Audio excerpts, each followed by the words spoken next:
ये नज़ारा एक ऐसी फैक्ट्री का है जहां हमारे और आपके लिए पहनने वाले कपड़े बनाए जाते हैं।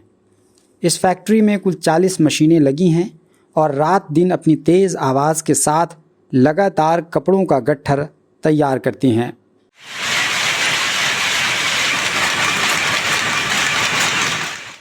यूपी की राजधानी लखनऊ से करीब 50 किलोमीटर दूर बाराबंकी ज़िले के जैदपुर इलाके में इस तरह की अनेकों फैक्ट्रियां आपको नज़र आ जाएंगी। लेकिन गुज़रते दिन के साथ इन फैक्ट्रियों पर संकट के बादल मंडलाने लगे हैं। उनमें से तो कई फैक्ट्रियां बंद होने के कगार पर हैं।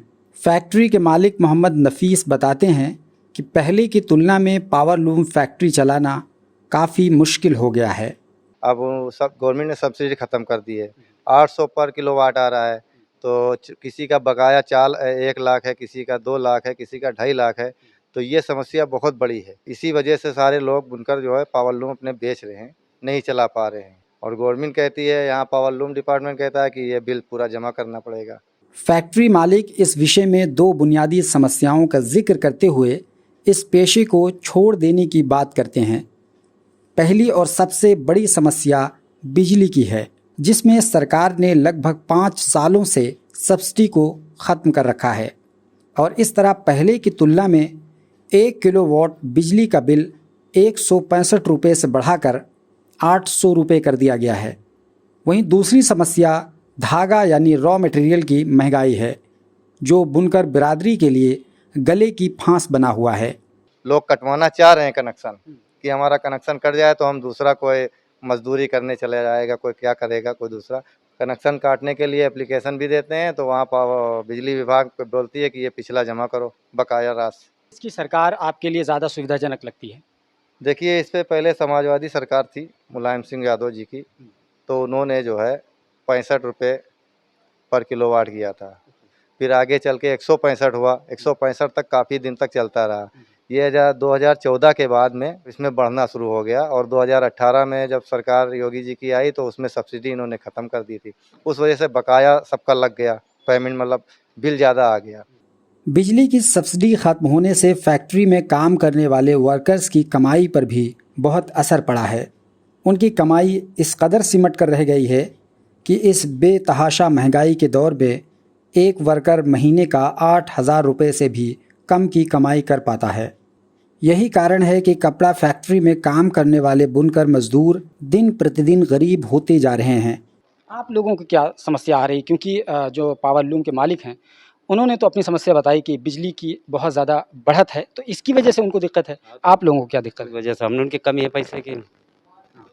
अभी बिजली सब्सिडी दे लगे नहीं, तो अभी हम उनका पैसा बढ़ जाए। महीने की इनकम कितनी होगी ओवरऑल? महीने की इनकम बस 7-8 हज़ार रुपये जी। अब सोचिए इसमें कितना खाएंगे। 1,000 रुपये का सिलेंडर है। जिस समय सिलेंडर ख़त्म होता है तो 4 घर में मुझे मांगना पड़ता है कि पैसा दे दो, सिलेंडर ख़त्म हो गया है।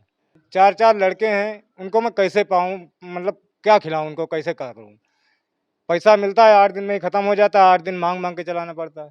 किसी टाइम काम नहीं है तो बंद, काम ख़त्म।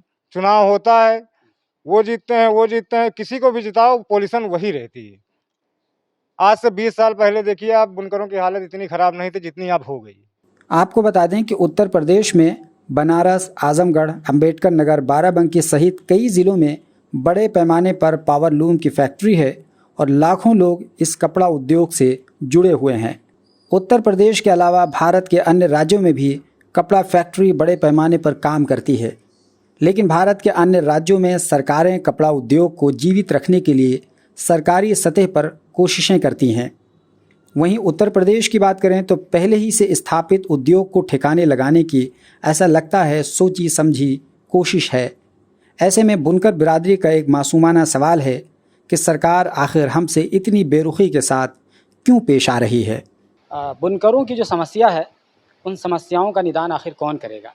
सरकार करेगी, सरकार में बैठे हुए लोग करेंगे, लेकिन अगर वो भी नहीं करेंगे तो फिर आखिर बुनकर जाएंगे तो कहाँ जाएंगे? क्योंकि आखिरकार हज़ारों लाखों लोग इस धंधे से जुड़े हुए हैं। अगर पूरे प्रदेश की बात करें तो ये लाखों लोगों के रोज़ी रोटी का भी सवाल है और उसके साथ साथ इस पूरे उद्योग का सवाल है जो कि कपड़ा उद्योग है। इसलिए सरकारों को भी चाहिए कि इस पर संजीदगी से ध्यान दें ताकि इस उद्योग को लुप्त होने से बचाया जा सके और उसके साथ साथ इस उद्योग पर जो भार पड़ेगा इसके बाद उससे भी आगाह किया जा सके।